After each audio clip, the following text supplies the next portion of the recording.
All right, family. Moving right along to part two of our expo today. Just want to make mention to the healing stones. Now, Baba Koye, I know a lot of you guys were interested in the healing stones. Do you have any more available today? People want some more. I can probably make today. They'll probably be available. I'll tell my person to make them. They'll be available in 2 days. 2 days. You hear that? 2 days for Okoye. And we also have Wayne in the house with the copper jewelry and healing stones as well. So you can get yours from Okoye, or you can see Wayne in the back as well. I'm wearing one of his pieces here, the amethyst, and his earrings in the back. So keep in mind, so you have plenty of people to patronize right here in the room for your healing stones. Just want to quick mention too, Renoko Rashidi. He travels the world actually and brings back artifacts, looking for African artifacts. He goes everywhere, Russia, the Ukraine. He goes, all continents, and he brings back ancient African artifacts that we never knew existed, and he shares the information with us. So he's a historian. He'll be here tomorrow. So you want to get your tickets are only $20 for his presentation. It begins at 2 o'clock. You can get your tickets right at the cash register. And then Chef Keedy, he's another master foodologist. He'll be here September the 14th, right here at Everlasting Life. I have a database, a reminder database in the back. So see me if you want to get on that. If you aren't, we send out emails and or text messages to let you guys know whenever we're doing something here at Everlasting Life, such as this event and other events. There's always something going on here. We'll put you on that Remind database, and you'll get a quick reminder and let you know so you won't miss out on any of the events and activities. Okay, so just see me in the back for that. I'm bringing up my sister, my lovely sister, Miss Dee. I call her Dee. It's Deidre. Miss Dee Sorrell. She is our mental health expert. She's a wealth of information. She does so much in the community, helping out, especially in relation to the children. So she has a lot of information to give to you guys today, too. So put your thinking caps on, and remember, keep and hold all your questions until the end. Put your hands together, please, for Deidre Sorrell.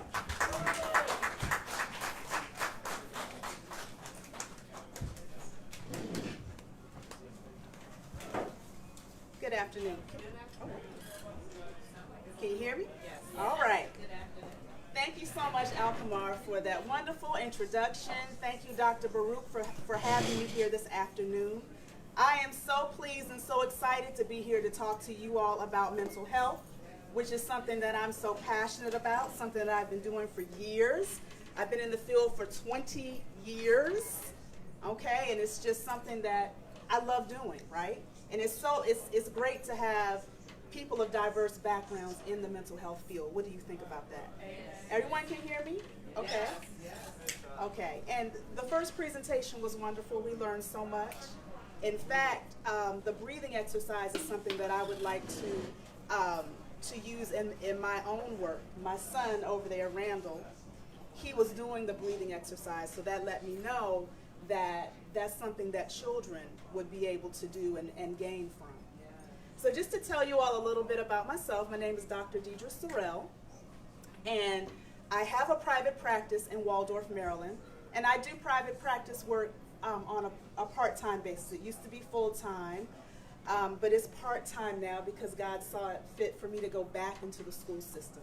So I have 18 years experience working for DC Public Schools as a school psychologist. Took a little break to do private practice, so now I'm back in the school system working at a middle school in Charles County. So I'm very busy, my hands are very full, but working in the field of mental health, doing what needs to be done with our children and also with our adults is something that I'm committed to doing. So I think I'm going to take that exercise to my middle school and do that with some of the students. I think they'll benefit from it. Okay, so I like to do things a little interactively. I know you all have to save your questions for later, but I'm going to ask you all some questions. All right, so what is mental health? Because we hear so much about it. You know, when we hear about things that happen in the news, unfortunate tragedies, people always say, well, you know what, we need mental health. We need better mental health, right? But nobody ever says what it is. So what is mental health? Somebody tell me. Okay. Okay. Tell me. Mental health is anything dealing with keeping your mind healthy. Yeah, keeping your mind healthy. Because when we talk about mental health, we typically focus on what's wrong, right? We focus on how someone is behaving, and you know, when we focus on these things that are happening in our society, these tragedies, a lot of it is not mental health. Okay? You all know that, right? A lot of it is not. Some of it is, but a lot of it is not a mental health issue. I was going to say mental health is that when things go wrong, knowing how to deal with them and deal with yourself so that you can feel better or like move on and not carry things with you. Absolutely, coping skills. So mental health is emotional, psychological, and social well-being. So let's think about emotional. That's how you feel. And a lot of that is connected to your thoughts, but emotions, how you feel when something happens. When you're in an environment like this, how do you feel emotionally? Tell me, someone. Excited. I always feel great when I come here. But there are places that you probably go to or other environments where emotionally maybe you don't feel as good. Where is that? Somebody raise your hand. Tell me. Work. The hospital. Funerals. Right. So it's emotional well-being, but knowing that you can be in an environment like this and feel full, right? And so filled up so that when you go to work on Monday, you're okay. Because you can think, you know, I was at Everlasting Life on Saturday, or I was at another place or wherever else that filled me up, and that balances me out. So when I say mental health, I'm not always talking about depression or anxiety. You can have difficulties with your mental health and not have a diagnosis. So that's what I want to let you know. There are people out here who do not have a formal diagnosis, but they are not mentally healthy because they're in environments that cause them to feel down, that cause them to feel discouraged. That can lead to a formal diagnosis. But I want to let you all know and really, really take this in. Mental health or having a mental health issue does not always mean that you have a diagnosis. So we can't walk around thinking, you know what, I'm all right because I wasn't diagnosed with anything, so I'm okay. No. You have to think about how you're feeling and how you typically feel on a day-to-day basis. And if because you go to work and the environment is so toxic, then what do you need to do in order to balance yourself? Tell me. Meditate. Meditate in the morning. Right. Yes. You have to do something to balance that out, because if you continue to feel low, if you continue to feel down because of the work environment, that is what can lead to depression. That is what can lead to that formal diagnosis and someone saying, okay, well, let me write you a prescription for da-da-da-da-da, right? Okay. Psychological well-being, that's part of mental health. So that's how you think. So in my practice, I use a lot of cognitive behavior therapy, and that means that I work with thoughts. I work with how people think. Some people are always negative. Anything, they can go outside, the sun is shining, and they'll say, well, you know, the sun is shining, but it's too bright, or whatever. So cognitive behavior therapy helps people to focus on the positive or to change some of their thinking. So that's the psychological part. So when I talk about this, I want you all to think about yourselves and think about, do I need to develop or maybe change some areas within ourselves? Because nobody is perfect. And we all have things about ourselves that we might need to improve. And the last part is social well-being. That's how well you get along with others, how well you get along with yourself. There are some people who have difficulty going places by themselves and doing things like maybe going out to get something to eat or maybe going to a movie. And I'm not judging anyone, but to me that's the ultimate exercise in being okay with yourself. Being able to go someplace, get something to eat. You don't have to do the movie too, that might be too much. But either or, if that's what you want to do, to be able to do it. To not have to say, well, you know, I got to be with my friends. You calling people and people are busy and you're like, okay, well, I guess I'll just sit in the house.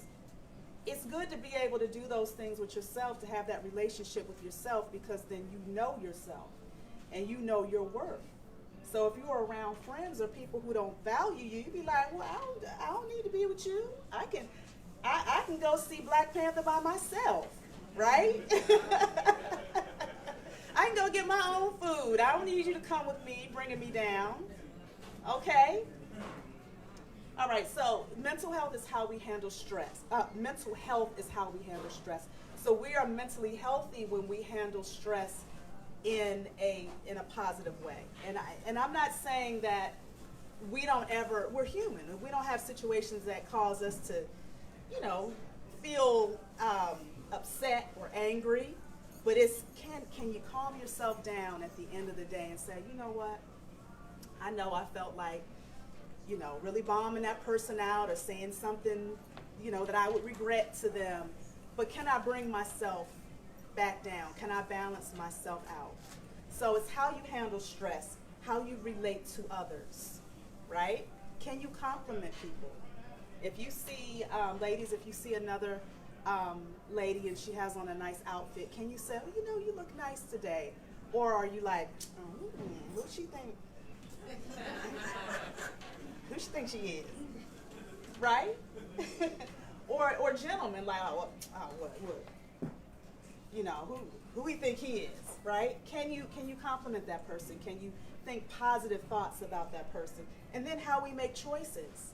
Some people are very impulsive when they make choices. They don't think about it. When you're making a very important choice, can you give it thought? Can you either pray about it or meditate on it?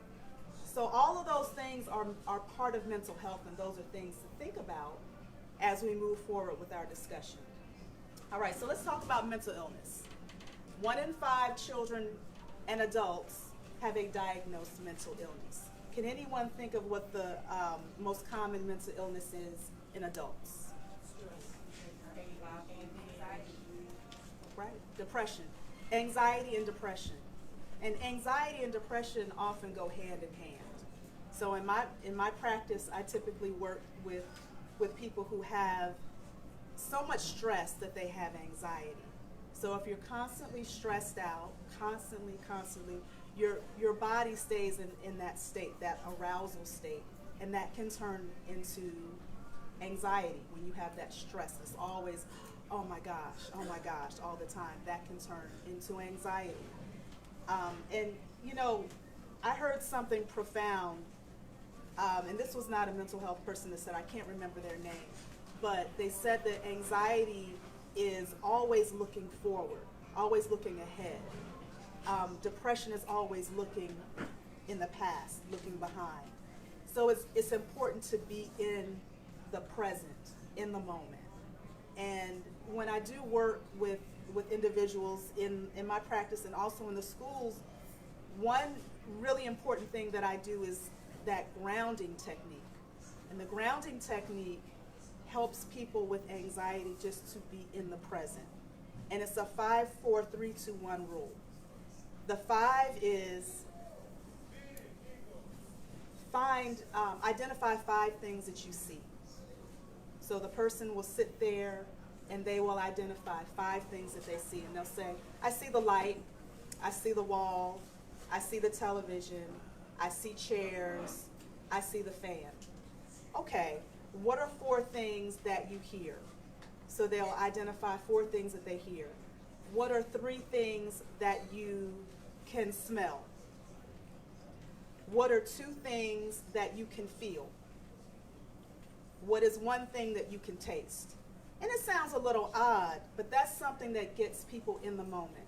And that's something that I want you to remember, because if you're ever in a situation where you feel anxious, you feel like, oh my gosh, my heart is beating, what am I going to do? That grounding technique brings you down.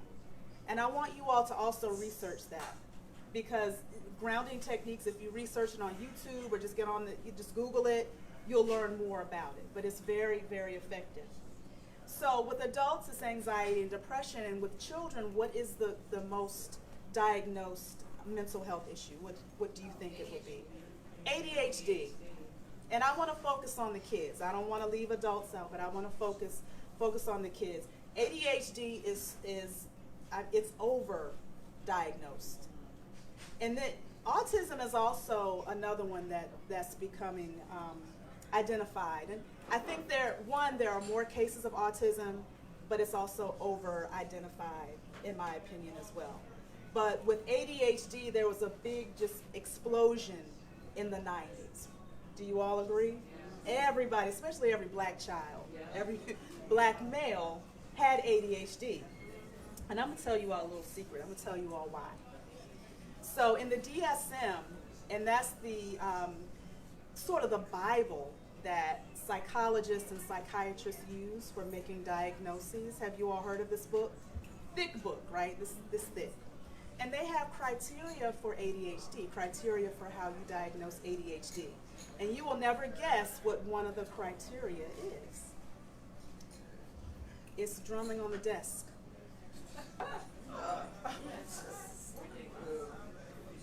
Drumming on the desk. It's still in there. It's still in there. Blows your mind, right? So do you understand why so many teachers thought black students had ADHD? Because we are a rhythmic people, right? That's how we learn. I used to be on the desk as a kid. Teachers thought I had ADHD. Okay? So it's overdiagnosed, and I'm not saying it doesn't exist, but it is a brain-based disorder. And the way that it's identified, no one is looking at the kid's brain. No one is doing any type of CAT scan or anything to look at the brain. All of it is based on observations, based on checklists, and with doctors who aren't very ethical, just based on what the parent says. So if the parent says, you know what, Johnny, he won't sit down, he talks too much, he's just got too much energy, they'll say, okay, well, he got ADHD, so let me write you a prescription for Ritalin or for Adderall or whatever else. Yes. Oh. I agree with you. My grandson was diagnosed with ADHD. It was something that the teacher brought to the parent. Right. And they gave him a prescription for the morning, get him to the school. They had to give him another prescription in the evening to break that, what they gave him for the morning, and it was insane. And when my son actually went to talk, he actually talked with Dr. Umar Johnson. Mm-hmm. And he directed him in how to handle the school, because they was afraid that he has a younger brother, and once the younger brother gets in school, because the older brother is diagnosed with ADHD, the younger one behind them is going to be diagnosed the same way. So he didn't want that. And he's in the military, and that whole diagnosis kept him from getting orders overseas, because they don't have, the military is not capable of handling a diagnosis such as ADHD. Mm-hmm. So it's still prevalent. It is, and I'm glad that you brought that up. And the thing is, Dr. Umar Johnson, he's also a school psychologist. Did you all know that? And so I agree with everything that he says about diagnosing and with ADHD. He says it's over-identified, and he's completely correct with that. And teachers can also bring that to the parents' attention. The teacher can say, well, I think, your child won't sit down. And we have a very Eurocentric public school system where the children are expected to sit and listen all day. There isn't a lot of interaction in the classroom, and a lot of it, especially in elementary school, a lot of how well a child does is based on how compliant they are and how much the teacher likes them. I hate to say that, but it is true. So if the teacher has a bias against the child, sometimes the teacher may not say, well, let me try to investigate and find out what this child is good at, what makes this child tick. Sometimes the teacher may write the child off and say, well, you know what, this child has ADHD, this child needs an IEP, I don't want to deal with him anymore. And it happens so much. So, and again, I'm not saying that it doesn't exist, but the thing is, and the best way to make a diagnosis for ADHD is for the teacher to, of course, have a way to rate the child, not just one teacher, but other teachers, and also the parent. And then with the school psychologist like myself to be able to do those observations and to really make a really good assessment to identify what's really going on with the child. Because I'm going to tell you this about ADHD. Oftentimes it's depression or it's trauma. Trauma can look like ADHD. If you have a child who recently had a fire in the house, or something happened in the neighborhood with some violence, some domestic violence in the home, maybe they witnessed a shooting, or even they may have seen something on television. The news is very traumatic. Social media is very traumatic. That can look like ADHD because the child is hyper aroused. And, that's when it's really important for a professional to be able to determine whether this is a brain-based disorder. Again, ADHD is brain-based, or if it's trauma, or if it's depression. Or if sometimes it's a child who's bored, a child who's so intelligent that the class is on one thing and they already know it and they want to do something else, and the child needs more. So that we really have to look at all of those factors. All right, so let's talk about some of the causes of trauma. Can anyone tell me what could cause trauma, not just in children, but in adults?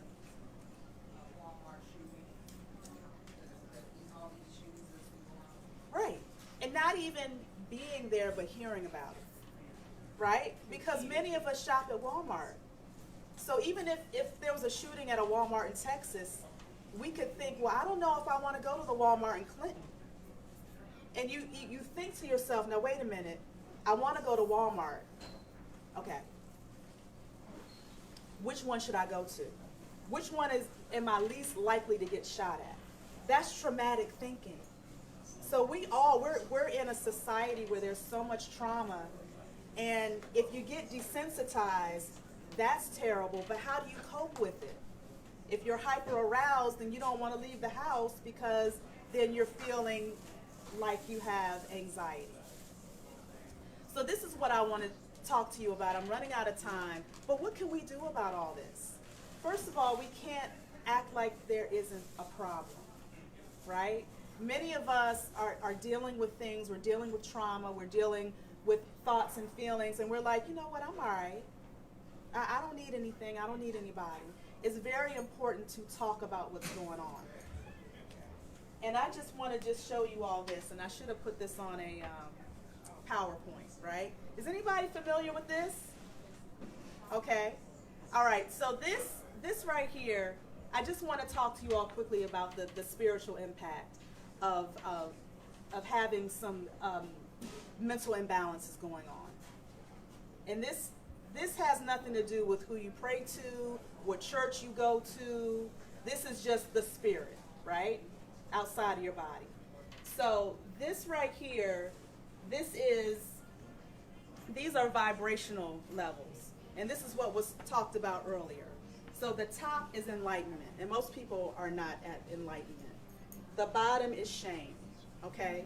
And I want you all to know that I feel that we are all just sort of fluctuating up and down this chart here. And I wish you all could see it, but right here we have shame at the bottom, and that's a 20, okay? 30 is guilt, 50 is apathy, 75 is grief, 100 is fear, 125 desire, 150 anger, 175 pride, 200 courage, and again 700 plus is enlightenment. And what's under that piece is at 600 and joy is at 540. In order to raise your vibrational level, talking about your concerns, that raises your vibrational level by 10 points. Just talking. Prayer and meditation raises it by 15 points. Negative thoughts lowers it by 12 points. So I want you all to understand the importance of talking, the importance of going to therapy, talking to your pastor, whoever you trust, but the importance of also the positive thoughts. And it doesn't say positive words, so I believe that that would raise your vibrational level even more. So again, the bottom is shame. And I want to let you all know that if you're having any thoughts of shame, that's the thing that's important to remove from you psychologically and emotionally in order for you to just raise your vibrational level to get closer to this enlightenment area. And again, I don't know who's at 700. I know I'm not there.